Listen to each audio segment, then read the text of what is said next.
કાલે આપણે ભારતનો વારસો પાઠની અંદર ભારતનું સ્થાન, કદ, એનો વિસ્તાર, વૈવિધ્યસભર ભારતનો વારસો અને સંસ્કૃતિના અર્થ વિશે આપણે ભણ્યા હતા. તમને સંસ્કૃતિનો અર્થ યાદ હશે કે સંસ્કૃતિ એટલે જીવન જીવવાની રીત, સંસ્કૃતિ એટલે ઘરથી ગુફા સુધીની વિકાસ યાત્રા, સંસ્કૃતિ એટલે માનવ મનનું ખેડાણ, સંસ્કૃતિ એટલે ટેવો, મૂલ્યો, આદર્શો, રહેણી કહેણી, આ બધા જ બાબતોના આદર્શોનો સરવાળો જેને આપણે સંસ્કૃતિ કહીએ છીએ. આના વિશે પણ આપણે કાલે જોઈ ગયા હતા. કાલે આપણે ભારતના જે નામ આપવામાં આવે છે, આર્યવર્ત, જંબુદ્વીપ, ભરતખંડ, ભારતવર્ષ, એના વિશે પણ કાલે આપણે સમજી ગયા હતા. હવે આ પાઠની અંદર વિદ્યાર્થી મિત્રો આપણે આગળનો જે ટોપિક છે ભારતીય સંસ્કૃતિનો વારસો એના વિશે ભણીશું. તો અહીંયા આપણે પહેલાં કાલે પણ સમજી ગયા હતા કે વારસો એટલે શું. તો વારસો એટલે પૂર્વજો તરફથી મળેલી અમૂલ્ય ભેટ. વારસો એટલે કે આપણને આપણા પૂર્વજો તરફથી જે કંઈ મળ્યું છે વારસાને, આપણને પેઢી દર પેઢી, એને આપણે અહીંયા વારસો કહીએ છીએ. ભારતનો ઇતિહાસ ખૂબ જ પુરાણો છે, હજારો વર્ષ પુરાણો છે. આવો આ હજારો વર્ષ પુરાણો ભારતનો આ ઇતિહાસ અને આપણે જે શાળાની અંદર આપણો અભ્યાસક્રમ છે એ અભ્યાસક્રમની અંદર આપણે જે કંઈ ભણીએ છીએ એ અભ્યાસક્રમમાં આપણે સવારે જ્યારે શાળાએ જઈએ છીએ ત્યારે આપણી જે પ્રાર્થના થાય છે એ પ્રાર્થના કાર્યક્રમની અંદર આપણે રોજબરોજ એટલે કે આપણા દૈનિક કાર્યક્રમમાં આપણે પ્રતિજ્ઞાપત્ર બોલીએ છીએ. આ પ્રતિજ્ઞાની અંદર આપણા શબ્દો છે કે હું મારા ભારત દેશને ચાહું છું અને એના સમૃદ્ધ અને વૈવિધ્યપૂર્ણ વારસાનો મને ગર્વ છે.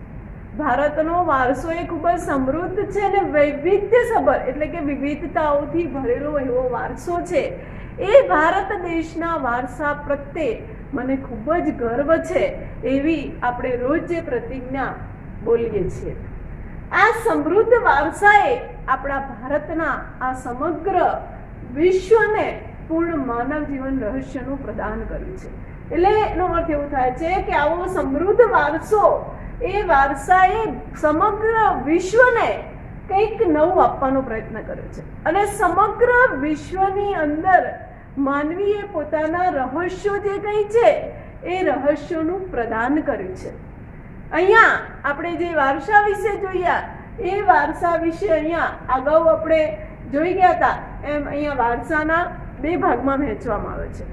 આપણો આ વારસો બે વિભાગોમાં વિભાજિત કર્યો છે. એક છે પ્રાકૃતિક વારસો અને બીજો છે સાંસ્કૃતિક વારસો. પ્રાકૃતિક વારસો તે પ્રકૃતિદત્ત છે અને સાંસ્કૃતિક વારસો તે માનવ સર્જિત છે. પ્રથમ આપણે જોઈશું પ્રાકૃતિક વારસા વિશે.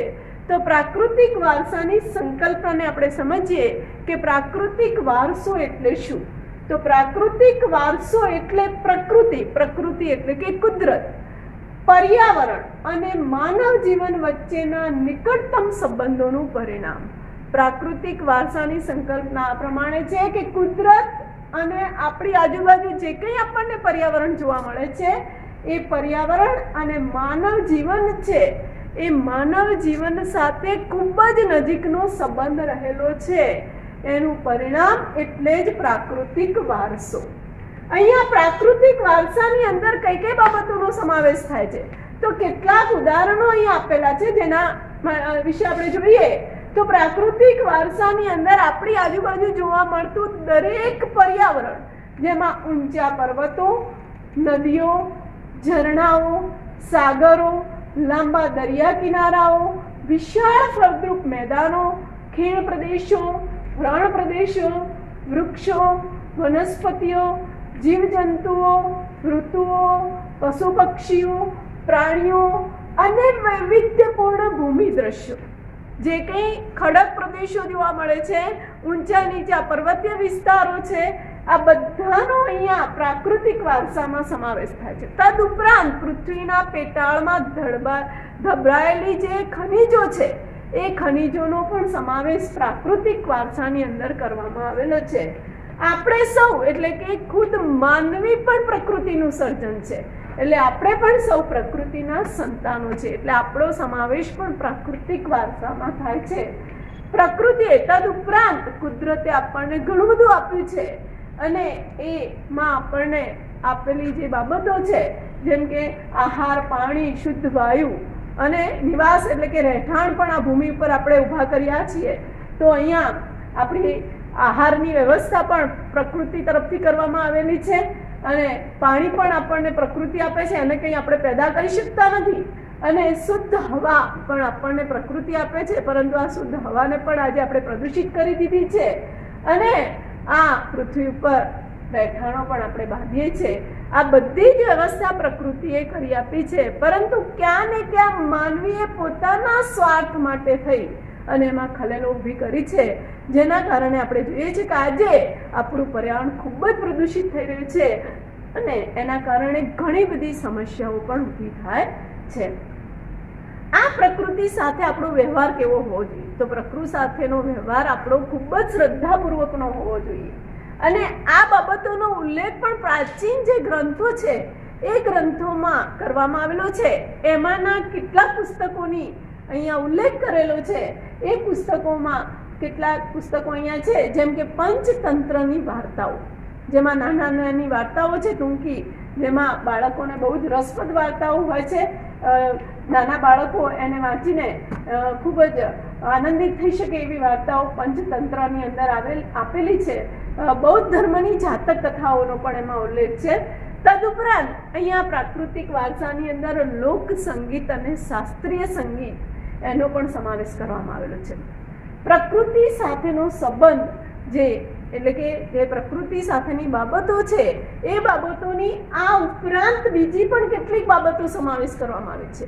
કેમ કે જે સમય અનુસાર ઋતુ પરિવર્તન થાય, તહેવારોનું પરિવર્તન થાય, એમ એને અનુલક્ષીને ગીતોનું પણ કેટલુંક નિર્માણ કરવામાં આવેલું છે. એવા ગીતો પણ અહીંયા એનો પણ પ્રાકૃતિક વારસામાં, તદુપરાંત આપણા તહેવારો, આપણા મહાન કવિઓએ રચેલી કવિતાઓ, ચિત્રો, પ્રકૃતિ સાથેનો આપણો સંબંધ ઋતુચક્ર પ્રમાણે એમાં ફેરફારો થાય છે.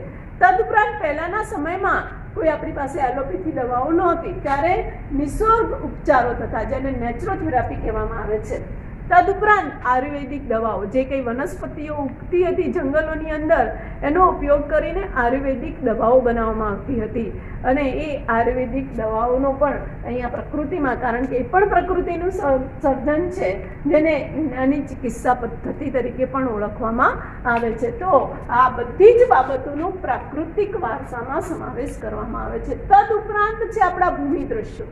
જે ભૂમિ દ્રશ્યો મોટા ભાગે આપણને જોવા મળે છે હિમાલય વિસ્તારમાં, અને આ હિમાલય વિસ્તારની અંદર આપણને જોવા મળતી હિમાલયની આજુબાજુ બરફથી આચ્છાદિત શિખરો આવેલા છે અને ત્યાં જોવા મળતી જુદી જુદી વનસ્પતિઓ.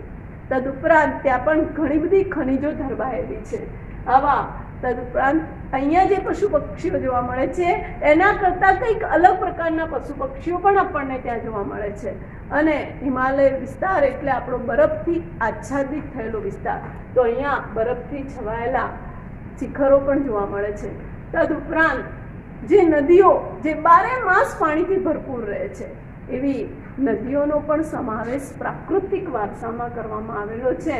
અને તરાઈના જંગલો, હિમાલયની અંદર આપણને જોવા મળતા અમરનાથ, બદ્રીનાથ, કેદારનાથ જેવા યાત્રાના સ્થળો, જ્યાં આગળ આપણા ભારતના લોકો યાત્રા કરવા માટે જાય છે અને આ યાત્રા કરવાનું આપણી ભારતીય સંસ્કૃતિની અંદર એક આગવું મહત્વ રહેલું છે.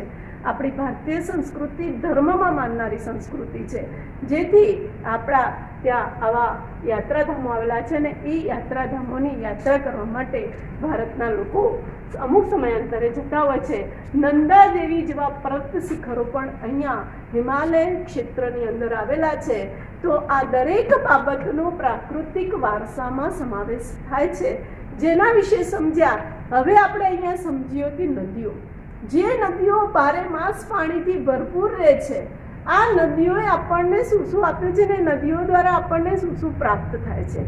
આવી નદીઓને લોકમાતાનું બહુમાન આપવામાં આવ્યું છે. આમાંથી આપણને પ્રશ્ન પણ પૂછાઈ શકે છે વિદ્યાર્થી મિત્રો કે નદીઓને લોકમાતાનું બહુમાન શાથી આપવામાં આવ્યું છે. આવો 2 ગુણમાં આપણા પુસ્તકમાંથી આપણને પરીક્ષામાં પ્રશ્ન પણ પૂછાય છે. તો નદીઓ, આ નદીઓ પ્રાચીન સમયથી આપણને એક પ્રાકૃતિક માર્ગ પૂરો પાડે છે. આવી આ નદીના કિનારેથી જ ભારતની સંસ્કૃતિ વિકસી અને પાંગરી છે. એવી આ ભારતની નદીને અહીંયા ભારતની કઈ નદીના કિનારેથી એની સંસ્કૃતિ વિકસી અને પાંગરી છે? તો સિંધુ અને રાવી નદીના કિનારે ભારતની સંસ્કૃતિ પાલન પોષણ પામી છે. આપણી સૌથી પ્રાચીન સંસ્કૃતિ કહેવાય તો સિંધુ ખીણની સંસ્કૃતિ છે, જેના વિશે આપણે કાલે સમજ્યા હતા. તો આવી આ સિંધુ નદી અને રાવી નદીના કિનારે આપણી સંસ્કૃતિ પાંગરી છે અને વિકાસ પામી છે. આપણે ત્યાં ઘણી બધી નદીઓ આવેલી છે. કેટલીક શાખા નદીઓના પાણી આ નદીઓની અંદર ઠલવાય છે. એમાંની કેટલીક મુખ્ય નદીઓ છે. આ નદીઓએ આપણા ભારતના લોકોના લોકજીવન ઉપર ઘણી જ પ્રગાઢ અસરો ઉપજાવી છે. જેમ કે સિંધુ, ગંગા, યમુના, કાવેરી, ગોદાવરી, કૃષ્ણા, આ બધી નદીઓએ ભારતના લોકોના લોકજીવન ઉપર ખૂબ જ ગાઢ અસર ઉપજાવી છે. નદીઓ આપણને પીવાના પાણીથી માંડી અને વિશાળ ઉદ્યોગો ચલાવવા માટે પણ આપણને ખૂબ જ ઉપયોગી છે. પીવાનું પાણી, સિંચાઈ, આજે તો નદીઓના પાણી દ્વારા ધોધ સ્વરૂપે વહેડાવી અને વીજળી પણ પેદા કરી શકાય છે. તદુપરાંત ખેતી પણ કરી શકીએ છીએ, જળમાર્ગ તરીકે પણ ઉપયોગી છે. આ રીતે નદીઓ આપણને ઘણી બધી ઉપયોગી છે. માટીના વાસણો પ્રાચીન સમયની અંદર આપણે ત્યાં આવા કોઈ ઘરે ઘરે નળ નહોતા. એ સમયની અંદર માટીના વાસણોનો જ ઉપયોગ થતો હતો અને લોકોના કાચા મકાનો હતા જેમાં લીંપણ કામ કરવામાં આવતું હતું. આ મકાનો બાંધવા માટે પણ પાણીનો ઉપયોગ નદીઓ દ્વારા જ થતો હતો. ઉદ્યોગોનો વિકાસ માટે પણ માનવીએ નદીઓ પર આધારિત રહેવું પડે છે. આજે આપણે વિશાળકાય ઉદ્યોગોનો વિકાસ સાધ્યો છે, પણ એના માટે આપણે નદીઓની આવશ્યકતા રહે છે. જો નદીઓનું પાણી ન હોય તો ઔદ્યોગિક વિકાસ પણ અટકી જાય છે અને આપણા વિશાળ ઉદ્યોગો ચાલી શકતા નથી. જેના કારણે નદીઓએ ભારતીય લોકોના પ્રજાજીવનને ખૂબ જ સમૃદ્ધ બનાવ્યું છે. આ નદીઓ આપણને કુદરતી સૌંદર્ય પણ પૂરું પાડે છે. નદીઓના જે સૌંદર્ય છે એ સૌંદર્યને આપણે જોઈએ તો જે સવારનો સમય, ઉષા એટલે કે સવારનો સમય છે, અને સંધ્યા એટલે કે સાંજનો જે સમય છે, એ સમયે જ્યારે આપણે નદીઓને જોઈશું ત્યારે એ નદીઓનું સૌંદર્ય એક આપણને અલૌકિક સ્વરૂપમાં જોવા મળશે.